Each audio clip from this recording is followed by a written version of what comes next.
It is human nature to be fascinated by the weird and disheartening.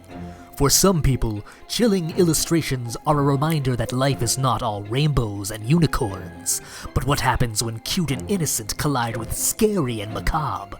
This combination can only happen in the new paranormal.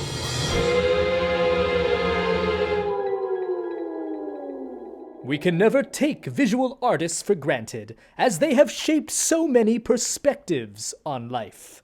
My guest today is a very talented illustrator whose perspective on life is of great importance to me. Please welcome Khang Le. Khang, please describe your art style. I don't ever really do that, and I don't really know how to describe it. But if I have to kind of break it down, I would say I like to do a lot of stylized stuff, but then I also like to ground it back into reality by creating forms and lights and shadows.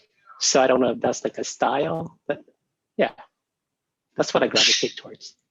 I have a hard time trusting people who use pencils to draw. They're sketchy.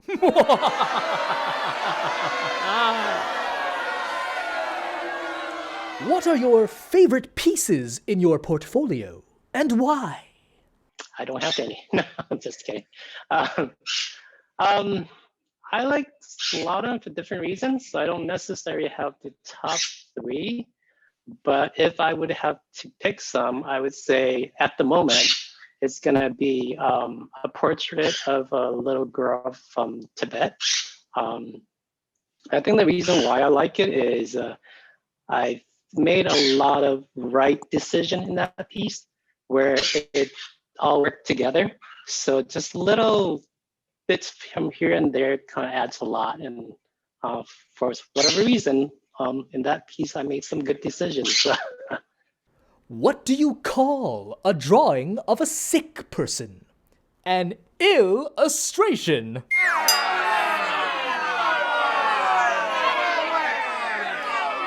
What is your least favorite piece in your portfolio?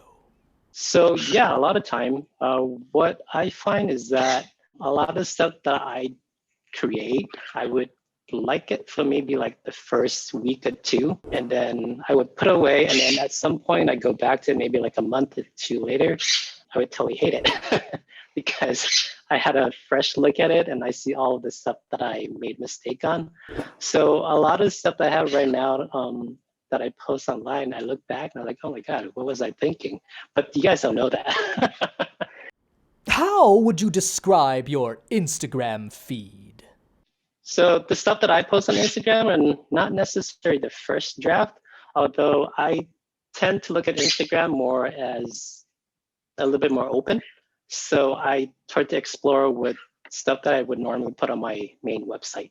So more loose stuff, more sketches, that's where they go. Do you remember that trend where people would lie face down in random places? I want to sketch someone doing that, but I can't remember what it's called.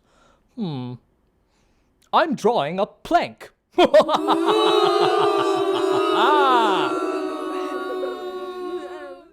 What is the secret technique to making scary things look cute? I use the same method when doing something cute as doing something that's scary or a little more normal. I think when you boil it down, it's basically about doing proportion.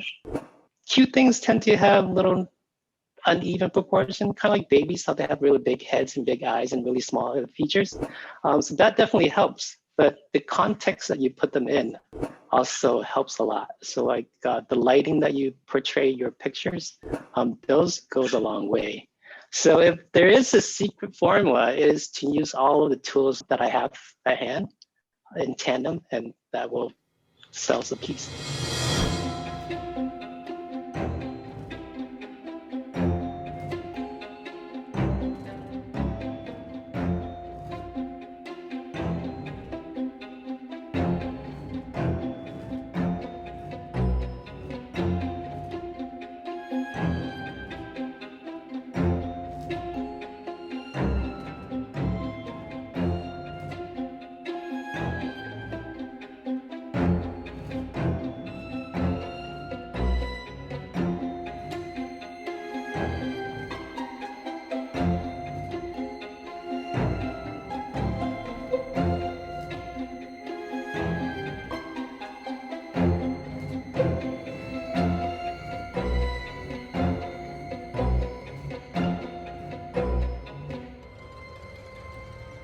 what does an illustrator do when they want to feel relaxed and refreshed? Do you draw yourself a bath? Woo, that's a good one. But seriously, what do you do to find inspiration? There is no such place where I go to get a muse or get inspired from, but it's random stuff. Things that I saw on TV, on the internet, could be like a pun or a play on words. It could be like an image that I saw online. I was like, hey, that's a really interesting technique. How could I apply that, but make it different? So it's kind of go back to like how we reiterate other works, basically. I can tolerate math class. I can even tolerate history class. But art class is where I draw the line. Ha ha!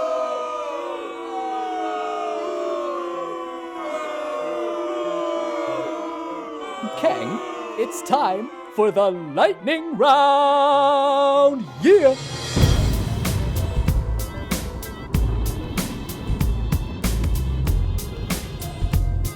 Favorite movie? Anything that's like a trilogy, like Lord of the Rings, or even longer than that, or Harry Potter's. Long stories. Favorite fictional animal? I don't know if you know him, but his name is Lucas, and he's a spider. Favorite board game? It's not really a board game, but I do like Taboo a lot. What's the longest time you've ever spent on a single illustration? 16 hours plus. What is the hardest real-life animal to draw? Person. If you could only email or only text people for the rest of your life, what would you choose? Email or text? Definitely text. If you could go through high school again, what would you do differently? If I could go through high school again, I would choose not to go through high school. But honestly, if I do go to, I would probably not care about the grades so much because it doesn't really, in my experience, it doesn't really apply that much. Would you rather have a home on the beach or on the mountains? Definitely on the beach. What food do you crave most often? Pastas and pizzas. So lots and lots of carbs. What was the strangest compliment you've ever received about your artwork? It might not be appropriate for your show. It's okay. Let's hear it. Let's hear it.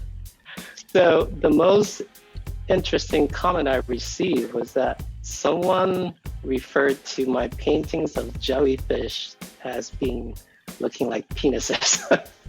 Ooh.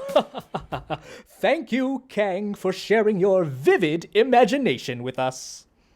My friends, I must ghost you for now. Until next time, goodbye.